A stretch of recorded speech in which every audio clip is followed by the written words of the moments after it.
مختصر د بلورو سره به ګورو خو دغه ګاډی چا وردولې دغه لاره کولاو که څه ملګري ځي زه په څه پوهېږم زه په څه پوهېږم ماله څه راځي ستا په شان بانې خو ماله نه راځي تاله چې درځمه بانې جوړې کړم ستا نه چې راځمه بانه نه راځي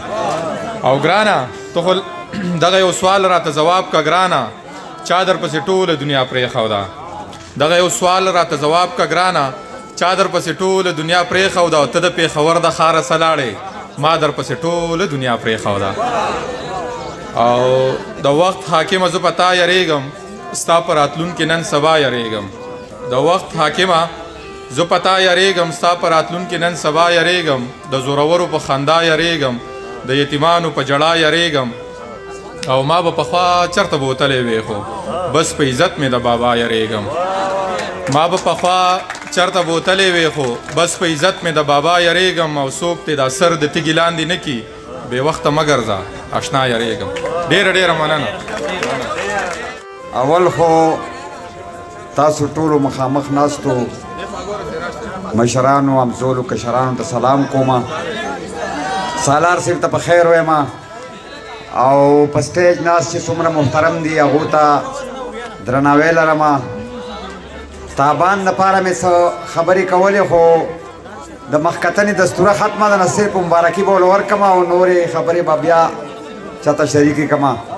صرف شعرونه درته وایم جي قطعې به در سره شریکې کړم ابراهیم دیولی صاحب یو فرمایش وکړئ چې د امرودو هغه ووایي نو زه یم چې ستاسو کور کې امن دی مزې کوئ دلته مو د وسپنو باران وکړو او تاسو په امرودو کې پیسې ګټئ موږ په زمرودو کې تاوان وکړو او ژوند مو تیر شو زنده‌باد او مرداباد کې ډېر برباد زموږ په چغو زنده‌باد شو او موږ له هغسې برباده زندګي کړو نه آباد شو او نه امکان شته چې آباد شو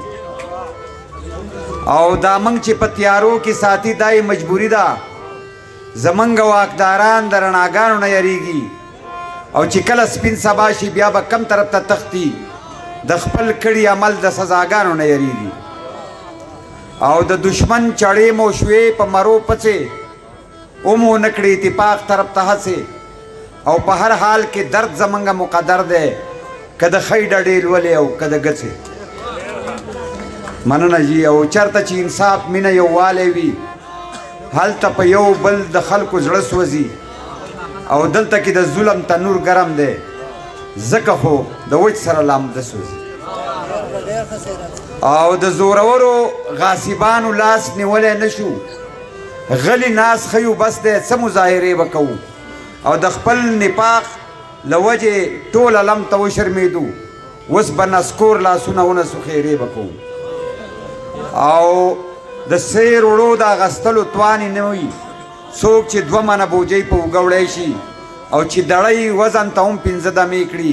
هغه خلک چې څه غواړي اغستی شي ډېره مننه